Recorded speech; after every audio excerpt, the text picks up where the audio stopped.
What do you call it when people have a great idea and risk everything they have, time, money, energy, to make that idea a reality?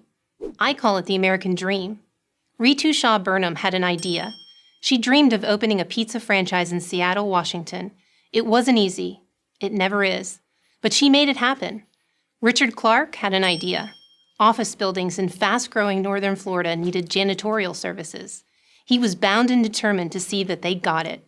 He grew his business to over 200 employees. Kenneth Jarosh oversees a bakery in Chicago, started in 1959 by his father and grandfather. The neighborhood has seen a lot of changes over the decades, but there's always been one thing you could count on: delicious bread and pastries from the Jarosh ovens. Ritu's, Richard's, and Kenneth's stories are played out every day across America.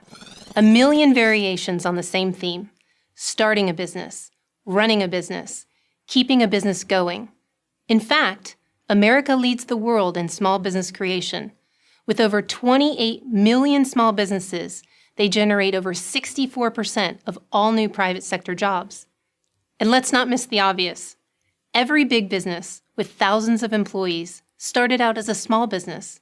Bernie Marcus opened 2 hardware stores in Georgia, and Phil Knight sold running shoes out of the back of his car in Oregon.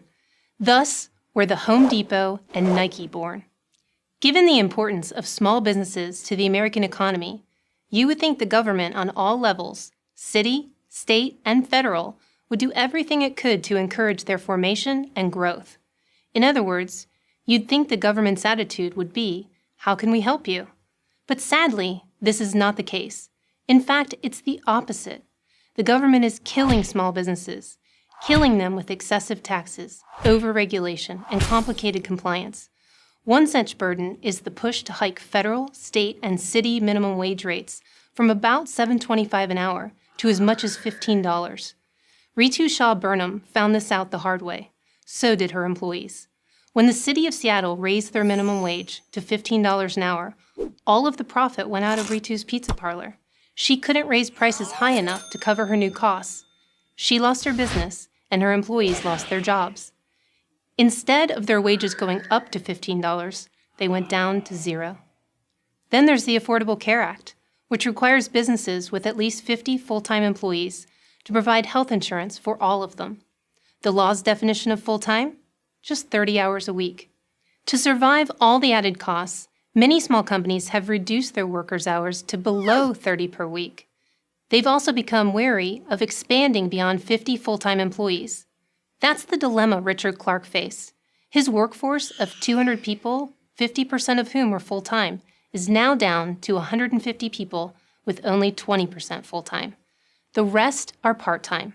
Sure, it would be great to provide everyone with health insurance, but Richard wouldn't be able to keep his business if he did, and obviously his employees wouldn't have jobs.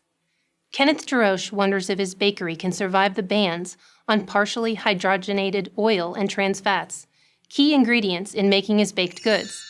He'll have to reformulate his recipes. That will cost him a lot of time and money, and he worries about the taste and texture of his baked goods.